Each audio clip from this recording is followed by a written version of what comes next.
नमस्कार दोस्तों, इस वीडियो में ANC01 का ये 4 क्वेश्चन जो आपके सामने दिखाई दे रहे हैं, इन 4 क्वेश्चनों का उत्तर विस्तार से जानेंगे। इन 4 क्वेश्चनों का तैयारी आप कर लेते हैं तो आपको एग्ज़ाम में बहुत बेनिफिट होगा। इन 4 क्वेश्चनों का बारी बारी से हम इस वीडियो में आपको विस्तार से बताएंगे कि इसको कैसे लिखेंगे एग्ज़ाम में। ठीक है, उससे पहले आप लोग से एक रिक्वेस्ट करना चाहते हैं कि वीडियो को पूरा देख के कमेंट ज़रूर करें कि आपको इस उत्तर में कहाँ कौन सा वर्ड समझ में नहीं आया। उससे लिखने से मुझे ये प्रेरणा मिलेगी कि ये वर्ड को विस्तार से बताएंगे आने वाला वीडियो में। और चैनल को सब्सक्राइब कर दें, वीडियो को लाइक कर दें और बेल आइकन का घंटा ज़रूर दबा दें। चलिए स्टार्ट करते हैं। आज का पहला प्रश्न क्या है? आइए आज का पहला प्रश्न देखते हैं क्या है। खाद्य संदूषण क्या है तथा इसके प्रकार का वर्णन करें। इसके कितने प्रकार होते हैं उसका वर्णन करें साथ में। आइए देखते हैं खाद्य संदूषण क्या है। खाद्य संदूषण खाद्य पदार्थ विभिन्न प्रकार से संदूषित हो सकते हैं, जैसे खाद्य पदार्थ को धोने एवं पकाने के लिए इस्तेमाल किए जाने वाले पानी से संग्रहण, वह मिट्टी जिसमें उगाए जाते हैं, पकाने एवं परोसने वाले बर्तनों से तथा खाद्य पदार्थों को पकाने की विभिन्न अवस्थाओं में छूने के कारण, विशेषतः परोसते समय। खाद्य संदूषण मुख्यतः 2 प्रकार के होते हैं। ये पहला होता है रासायनिक संदूषण, दूसरा होता है सूक्ष्म जीवीय संदूषण। आइए पहला देखते हैं रासायनिक संदूषण। जब हम मांसाहारी या शाकाहारी पदार्थों में पकाते समय या उससे पूर्व नमक और विभिन्न तरह के मसाले मिलाते हैं तो वे मिलाने वाले पदार्थ नमक, मसाले आदि के लिए डालते हैं, बल्कि खाद्य पदार्थों के रूप, रंग, बनावट आदि को बेहतर बनाने के लिए डालते हैं। उल्लेखनीय है कि इनमें से कुछ तो पौष्टिकता को बेहतर बनाने के लिए भी डालते हैं और कुछ खाद्य पदार्थों के संशोधन में मदद करने के लिए। फिर भी इन्हें संदूषक नहीं कहा जा सकता, बल्कि जानबूझकर मिलाए जाने वाले इन पदार्थों को संयोजी कहते हैं। कुछ रसायन ऐसे होते हैं जिन्हें खाद्य पदार्थों में नहीं डालना चाहिए, परंतु वे गलती से उनमें डल जाते हैं। ये रसायन स्वास्थ्य को नुकसान पहुंचाते हैं। इन पदार्थों को संदूषक कहा जाता है।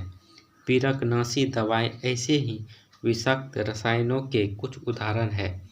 इतना ही नहीं, खाद्य पदार्थों में रसायन पीरकनाशी दवाओं के अतिरिक्त कुछ रसायन खाद्य पदार्थों में पैकेजिंग सामग्री द्वारा भी आ सकते हैं। कभी कभी संसाधन कार्यों में प्रयुक्त मशीनों से कुछ मात्रा में निकले हुए तेल भी खाद्य पदार्थों के संदूषक के रूप में प्रवेश पा जाते हैं। आइए दूसरा देखते हैं सूक्ष्म जीवों द्वारा संदूषण। कुछ सूक्ष्म जीव हमारे किसी भी खाद्य पदार्थ को संदूषण कर देते हैं, और जब वह खाद्य पदार्थ व्यक्ति ग्रहण करता है तो वैसी स्थिति में वह विभिन्न प्रकार के रोगों का शिकार हो जाता है। सूक्ष्म जीवों द्वारा संदूषित भोजन खाने से पड़ने वाले हानिकारक प्रभाव को 2 श्रेणियों में वर्गीकृत किया गया है। पहला है खाद्य संक्रमण, दूसरा है खाद्य विषाक्तता। आइए पहला पर चर्चा करते हैं खाद्य संक्रमण। जब हम कई पदार्थ खाते हैं तो खाते समय खाद्य पदार्थों में उपस्थित सूक्ष्म जीवाणु से प्रायः खाद्य संक्रमण होता है। जब यह जीवाणु एक बार मानव शरीर में प्रवेश करता है तो वह अपनी संख्या बढ़ाना आरंभ कर देता है। जैसे इससे होने वाला बीमारी होता है, क्या क्या होता है बीमारी, जैसे हैजा, अतिसार, टाइफाइड आदि। असंशोधित या अनुचित विधि द्वारा पकाए गए भोजन से भी कई वायरस संक्रमित होते हैं, जैसे यकृत शोथ, पोलियो तथा आंत संबंधी विसंगतियाँ। आइए दूसरा क्या है, खाद्य विषाक्तता।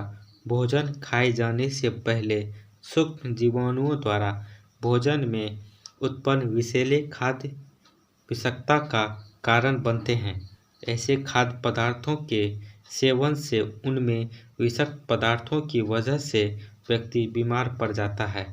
2 बैक्टीरिया स्टेफाइलोकोकस तथा ओरियस तथा क्लोस्ट्रिडियम बाटुलिनियम कुछ विषैले पदार्थ उत्पन्न करते हैं। इन विषैले पदार्थों के कारण मिचली आती है तथा वमन के साथ ही उदर में दर्द होता है। क्लोस्ट्रिडियम एवं बाटुलियम द्वारा कई उत्पन्न विषैले पदार्थ से तो कभी कभी व्यक्ति की मृत्यु तक भी हो जाती है। आइए दूसरा क्वेश्चन देखते हैं क्या है। खाद्य पदार्थों में मिलावट से बचाने के लिए किन किन उपाय कर सकते हैं। खाद्य पदार्थ में जो मिलावट हो जाती है उससे बचने के लिए हम कौन कौन से उपाय कर सकते हैं। आइए इसका उत्तर देखते हैं। देखिए, खाद्य पदार्थों में मिलावट से बचाने के लिए हम निम्नलिखित उपाय कर सकते हैं। जैसे पहला देखते हैं, खाद्य पदार्थ में मिलावट से बचाने के लिए हमें पैकेट बंद खाद्य पदार्थ ही खरीदने चाहिए। विशेषकर तेल तथा मसाले कभी भी खुले नहीं खरीदने चाहिए। आइए दूसरा देखते हैं, परिचित दुकानों एवं सहकारी स्टोर समितियों से ही खाद्य पदार्थ खरीदने चाहिए। तीसरा देखते हैं, ISI, एग मार्क, FPO जैसे चिन्ह देखकर ही खाद्य पदार्थ खरीदने चाहिए। ये तीनों जो है खाद्य फूड की तरफ से चिन्ह किया जाता है, ये शुद्ध चीज़ होता है क्योंकि सरकार का इन तीनों पे विशेषकर ध्यान रहती है। आइए चौथा देखते हैं क्या है, कृत्रिम रंग जिसको अंग्रेजी में आर्टिफिशियल कलर वाले चावल, दालें, मिठाइयाँ एवं मसाले कभी भी नहीं खरीदने चाहिए क्योंकि इसमें मिलावट होती है। आइए पाँचवा देखते हैं लास्ट, जहाँ तक हो सके मसाले, बेसन एवं अनाजों का आटा खुद से ही पीसें। आइए तीसरा क्वेश्चन देखते हैं। तीसरा क्वेश्चन क्या है, उपभोक्ता संरक्षण अधिनियम का उल्लेख करिए। उपभोक्ता संरक्षण अधिनियम क्या है उसका उल्लेख करने के लिए कहा जा रहा है इस प्रश्न में। आइए देखते हैं उसका विस्तार से उत्तर। उपभोक्ता संरक्षण एक महत्वपूर्ण विषय है क्योंकि जब तक उपभोक्ता को अपनी संरक्षण की जानकारी नहीं होगी, लोगों को बाजार के दुकानदार लूटते ही रहेंगे। अतः खाद्य पदार्थों को कड़ी स्वास्थ्यकर एवं स्वच्छ स्थिति में ही तैयार किया जाना चाहिए। नुकसान किए बिना उन्हें तैयार किया जाना चाहिए। साथ ही उपयुक्त लेबल लगाकर सफाई से उन्हें पैकेट बंद करना चाहिए। एक उपभोक्ता को इस बात की पूरी जानकारी होनी चाहिए कि हम किस चीज़ का उपयोग कर रहे हैं। उपभोक्ता के हितों की सुरक्षा के लिए हमारे देश में कई कानून लागू किए जा चुके हैं। आइए वो कानून का विश्लेषण करते हैं। आइए पहला कानून देखते हैं, खाद्य कानून। जनसाधारण तथा स्वास्थ्यकर, पौष्टिक एवं विष रहित खाद्य पदार्थ पहुंचाने में खाद्य कानूनों का बहुत ही महत्वपूर्ण है। इसका मुख्य उद्देश्य मिलावट के कारण होने वाले स्वास्थ्य के खतरे से उपभोक्ता की रक्षा करना तथा अनुचित व्यापार आचरण से उपभोक्ता को सुरक्षा प्रदान करना। हमारे देश में 1 जून 1955 में एक उपभोक्ता सुरक्षा कानून बना जिसे खाद्य मिलावट एवं रोकथाम संबंधी कानून कहते हैं। इसे PFA अधिनियम भी कहते हैं। इस अधिनियम का उद्देश्य उपभोक्ता को विषैले खाद्य पदार्थ से स्वच्छ पड़ने वाले हानिकारक प्रभावों से सुरक्षा प्रदान करना है। यह खाद्य कोटि की न्यूनतम मूलभूत आवश्यकताओं के मार्गदर्शन का कार्य करता है। आइए दूसरा देखते हैं कि उपभोक्ता संरक्षण भारत सरकार ने दूसरा कानून क्या बनाया था। फल उत्पाद आदेश। खाद्य मिलावट एवं रोकथाम अधिनियम के अतिरिक्त 1955 में फल उत्पाद आदेश जारी किया गया था, जिसके अनुसार फलों से बने पदार्थों का निर्यात से पूर्व निरीक्षण होना जरूरी है। इसके अंतर्गत फलों के उत्पाद से बनने से पहले उन्हें बनाने के लिए लाइसेंस प्राप्त करना अनिवार्य है। आइए तीसरा देखते हैं, मांस उत्पाद नियंत्रण आदेश। इसके अलावा मांस उत्पाद नियंत्रण आदेश भी जारी किया गया। इसके अनुसार मांस को यदि इस आदेश के तहत तैयार एवं संसाधित नहीं किया गया तथा उस पर निरीक्षण का मार्ग नहीं लगाया गया तो उसकी बिक्री गैर कानूनी है। इस आदेश के अंतर्गत स्वस्थ जानवरों का चयन, बूचर खानों की प्रक्रियाओं तथा मांस को हानिकारक जीवाणुओं से रहित एवं स्वास्थ्यकर बनाए रखने के लिए नियम एवं शर्तें निर्धारित किए गए हैं। इसके अलावा 1946 के आवश्यक वस्तु अधिनियम के अंतर्गत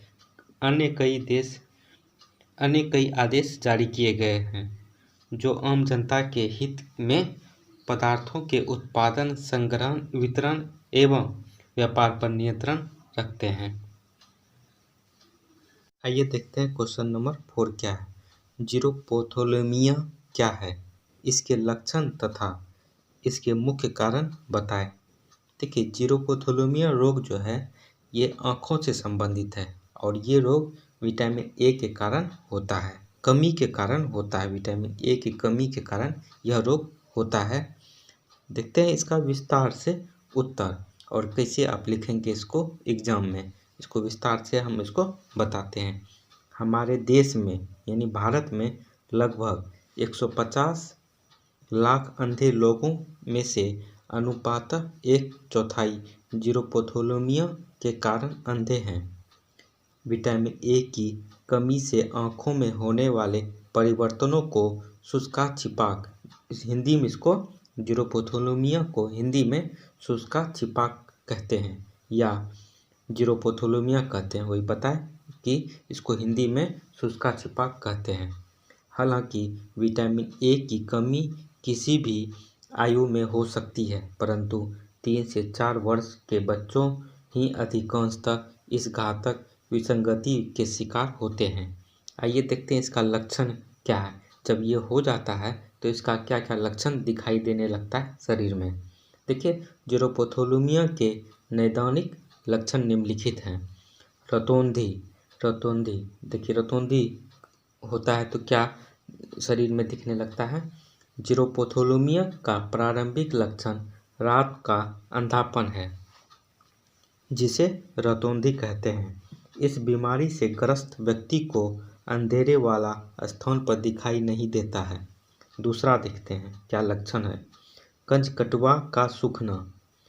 जीरोपोथोलेमिया का एक महत्वपूर्ण लक्षण है कंजकटुआ का सूखना।